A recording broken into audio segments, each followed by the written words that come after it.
Sinds 2011 zijn we met een aantal vrijwilligers hier in de bijenwand van de Kurfschroeven iedere vrijdag, vooral in de winter, uitsluitend in de wintermaanden vanaf november tot maart, bezig om de wand vrij te zetten van overtollig groen.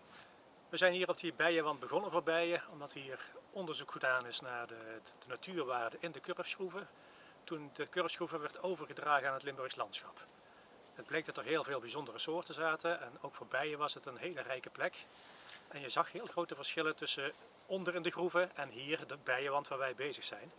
En de waarde van die bijenwand zit hem juist vooral in het feit dat daar grind en zand te vinden is. Het zijn oude maasafzettingen, terwijl onder in de groeven de mergel zit.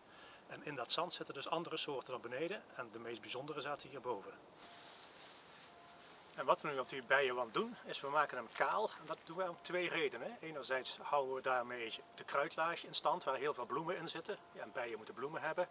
De andere reden is dat er kale plekken op de bodem blijven, waar heel veel bijen kunnen nestelen.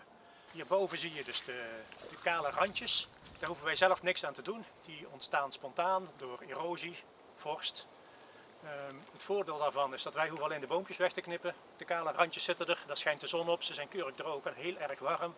En daar gaan dus al die bijen nestelen.